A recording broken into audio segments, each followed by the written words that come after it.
Angel's messenger and the accepted meaning of destiny is to make firm establish. So my guest and I bring you messages to establish what you need to know in the present. And also, I like working with angels and the calmness they bring. Now, in a moment, I will introduce you to my wonderful guest, Michelle Sandys. But before that, I'd like to say thank you so much for watching the show live at a later date, as it means a lot to me to connect with like-minded women and men. Now, if you've never met me before, then my name is Ray, and I love to help women to crossroads in their life, heal their past, create their future, and transform their present so they can take charge of their destiny in the here and now. I'm the founder of Radiant Angel Energy, and I use future life progression, past life regression, angelic Reiki, guided meditation, angel oracle cards, and hypnosis to help women who feel lost get clear on their reason for being here. I've also created a transformational journey to help you take charge of your destiny and a journey through lifetimes. Now, each episode of the show will cover various themes of your journey, a mini guide meditation or angel card reading, with the wisdom of my wonderful guests, like today's guest, Michelle Sandys, about why society insists on people labeling themselves with just one occupation, when so many of us have other identities and ways of making an income. Now, although she started at the age of, although she stated at the age of 5 that she was going to be an actress, Michelle didn't quite make it to the Oscars. Although she has had some success in local amateur level, exactly like me. I want to be an actress, never made it, but I've done Amdram. So instead, she started her working life in retail management and at one point being the youngest manager in her company. So looking for a change of career in her mid-20s, Misha went back to college and did a PA personal assistant course, which led her to work for various organisations in this capacity. And eventually in the late 90s, she took on a temporary assignment and stayed for 20 years, becoming their HR manager. Now, in February 2020, just 6 weeks before the first UK lockdown, Michelle decided to become self-employed and launched her own HR consultancy called, as if by magic, HR Services. But interesting fact, she is also a Flamingo Paperie Partner and a paranormal investigator, which we might get some of that later. Now, with testimonials like, I would thoroughly recommend Michelle to anyone needing HR consultant services and have nothing but positive things to say about her. And Misha was always helpful and knowledgeable, sharing sound advice on even the most complex of issues. So without further delay, hello, Michelle, and welcome to the Angels of Destiny show. How are you today? Hello, Ray. Yes, good evening, and good evening to everybody watching, either live or later on. It's great to be here tonight. Thank you for inviting me. You're welcome. And we've already got 2 people watching, and I'll bring up in a moment. Graham is here. So before we get into this fascinating conversation, I want to remind you that not only can you share this show, but you can also ask questions, leave comments and thoughts, as both Michelle and I want to be part of this conversation. So please don't be shy. So, Michelle, why don't you tell us more about your journey and how we can use more than just one label? Yes, it's something that it occurred to me only recently that I've always done. So I've always had my main job, but I've always done little extras on the side, either to get in extra income or just to keep my interest in hobbies, really. So as you said, I started out in retail when I left school because I couldn't get into the acting career that I desperately wanted. I was going to be winning Oscars by the time I was 21, but that didn't happen. No, me Unfortunately. neither. No. There's a lot of us like that, Ray. Unfortunately, there's only a few that make it. So I think there's a frustrated actress in me all the way along. So I had to find a different career path. Um, so yeah, I started out in retail management, and then I went back into college actually to do a PA course and became a personal assistant. But during that time, I was always doing something else, little side hustles, and I started out doing bridal makeup. So for about 5 years, I used to go along on Saturday mornings to make up brides and their mothers and their bridesmaids, and it was lovely being involved in the wedding day with so many people. It was great. Um, so that was just a little something extra that I enjoyed doing alongside the normal job. And then the PA work led me to, as you say, take on a temporary assignment, which I took on. and stayed for 20 years. And it was completely by accident. I started out as admin assistant to the HR manager, and when she left in 2013, they asked me if I wanted to step up. So I did my CIPD qualifications with them, stayed as 7 years as their HR manager. And then it got to a point in November 2019 when I really needed a change. It wasn't anything they'd done. I think I didn't align with what the directors wanted me to be doing. Our views on what I should be doing in HR were very, very different. So I decided it was time for me to go after 20 years there. And I set up on my own in February 2020, which, as you said, Ray, 6 weeks before the first lockdown. So everything, all my plans about networking went completely out the window, and I had to really take stock and think, right, what am I going to do from here? The catalyst for me actually making the move, though, after 20 years with the company, was I read a book by Emma Gannon called The Multi-Hyphen Method. And in that book, she really does advocate that we shouldn't just label ourselves with one occupation. You know, we put on our passport that we're a policeman, or we're an administrator, or we're a driving instructor, or whatever we happen to be, when in fact, so many people have got so many more strings to their bow. And it's usually those strings that make them more of an interesting, rounded person. So reading that book made me think, well, I could set up on my own, and I know it's going to take me a while to get things going and to get started and grow my client base. So what else could I be doing in the meantime alongside that, which is where the Flamingo Paperie came in, selling cards and gift wrap, and also looking at developing the paranormal investigating side of things. Cool. Yeah, which we will get into in a little bit. And Graham, who's watching us on YouTube, says, hi, Ray and Michelle, hugs. Hi, Graham. Hi, Graham. And he also says, to remove preset limitations stops us being our true selves and understanding our inner purpose in life. He also says that he quit labeling himself by other people's ideals and expectations, and since then life has been much more rewarding. He also wants to know about the paranormal stuff, so we will get into that. There you go. Graham says, "You're not acting now; you're just being real." Thank you, Graham. Absolutely. And as I said, we do have some energetic interference at the moment. So where that's from, who that's from, who knows? Who knows what we might get, what voices we might get through. That's all I'm going to say. And Susie's watching, and she said, "Hi, Susie." Hi, Sue. Yeah, so please, anyone watching, do say hello if you haven't said hello yet, and ask any questions or leave comments or anything like that. So tell us more. So we could probably get into paranormal stuff. Tell us more about this labeling ourselves. Say you you have several strings to your bow. How would you kind of like put that all into one, or would you, or wouldn't you?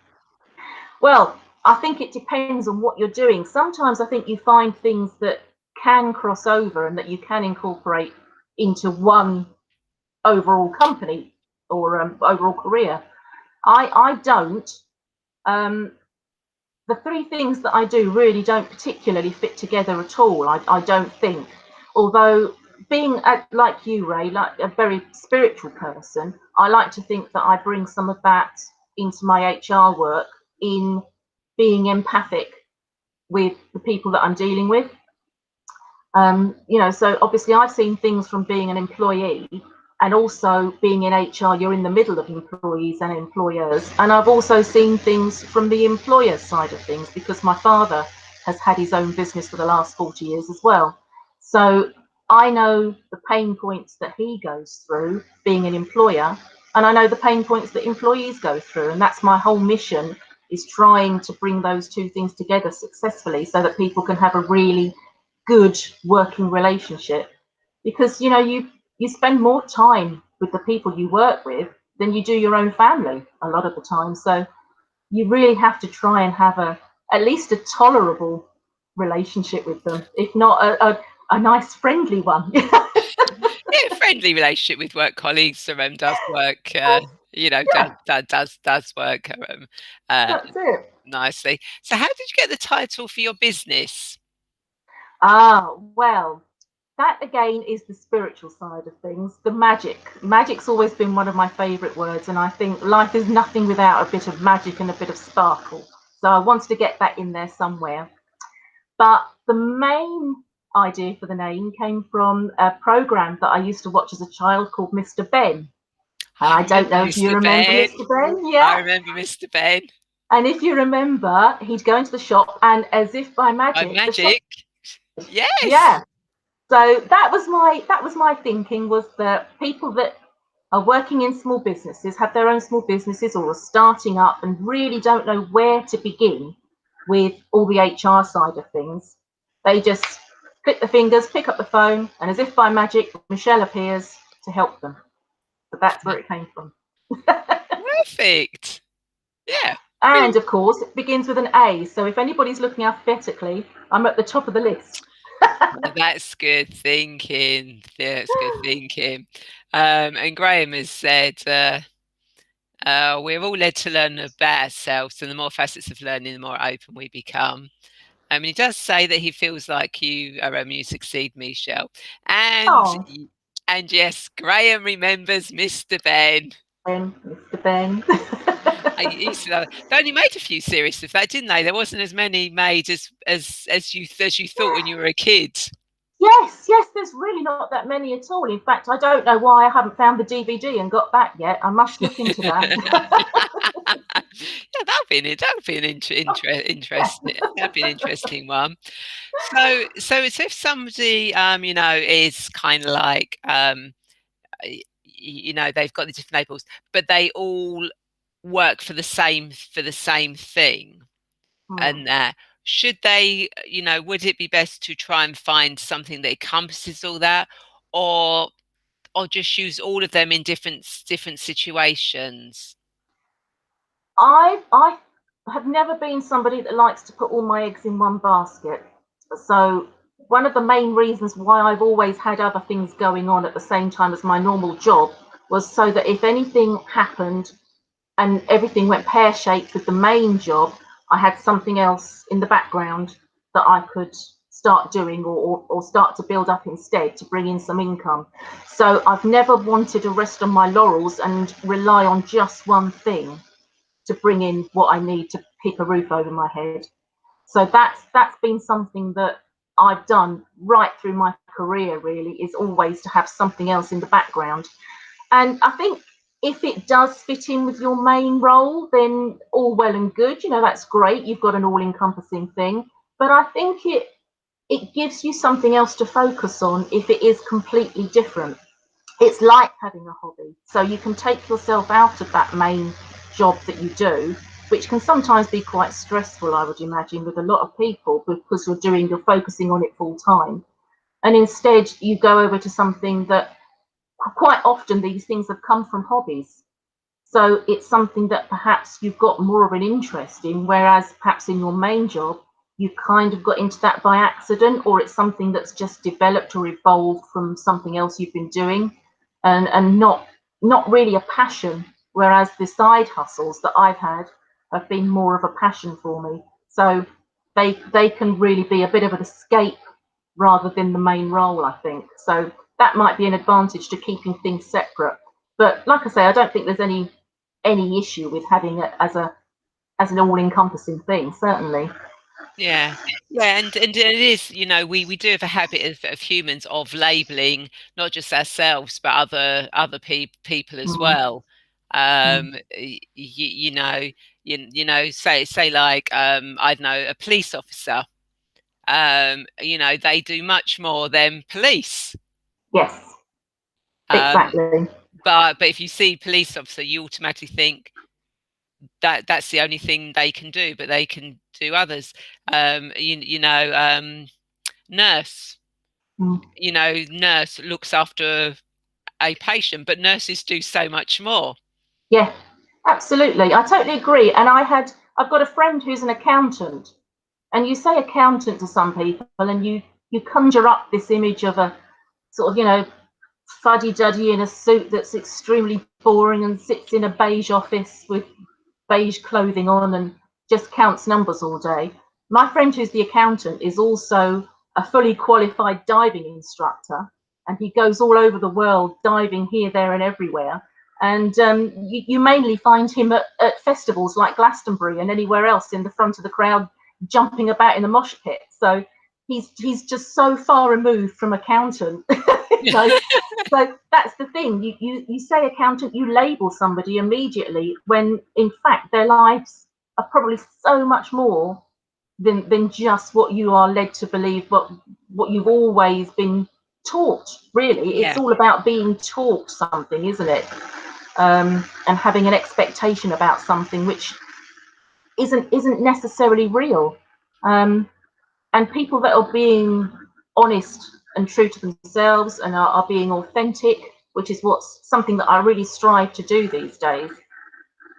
That's when you find out about people's interests and their passions, and why not be able to make some sort of living from that as well? Why keep that in the background? Use it. Use all your passions. Use what you've got, and and make a multi-hyphen life for yourself.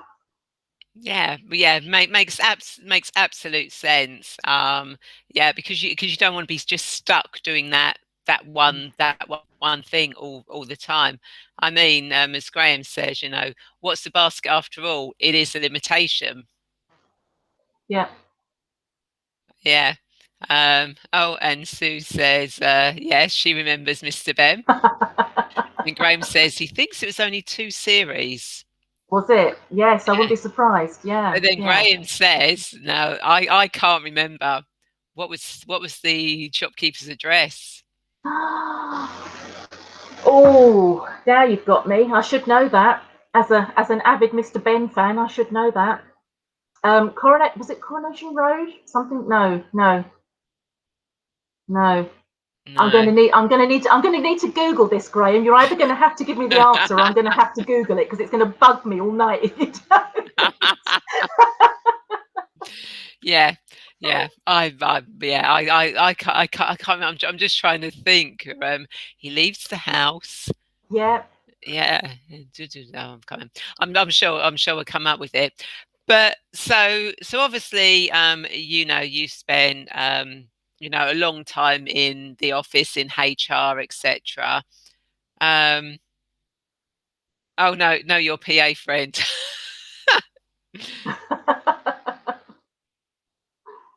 Okay. All right. So yeah, we wasn't asking about the address of Mr. Ben. But hey, who knows? Who Um, knows? who who knows what the address was? But now, obviously, we're going to have the friends. No, I think he was talking about your accountant friend. Oh, right. Oh, Yeah, yeah. My accountant. accountant friend. Yeah. Yeah, they're in Kent. Yeah. Yeah, yeah, yeah. And again, it's kind of like, oh, there you go. Graham's looked out for us. 52 Festive Festive Road. Road. Yes, Festive Road. That's the one. Thank you. That is the one.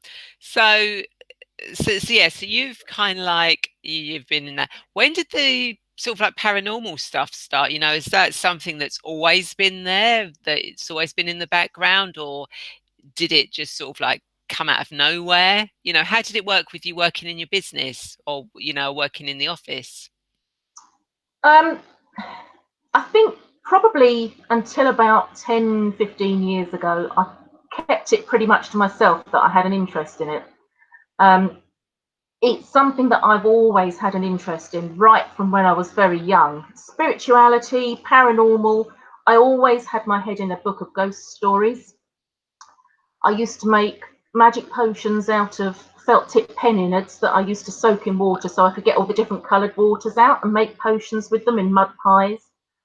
Um, yeah, and my granddad used to call me his little witch even when I was a tiny tot. So that there was always a fascination for me with all things esoteric and paranormal. But it was a little bit of a taboo subject, I think, as we were growing up.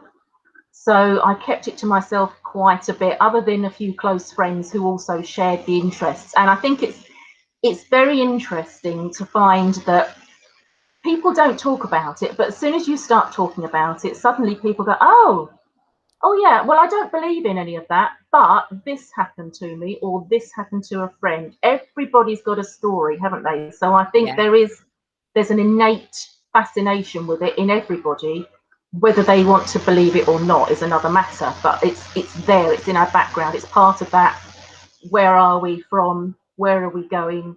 How did we get here? What are we supposed to be doing, sort of thing, isn't it? Yeah.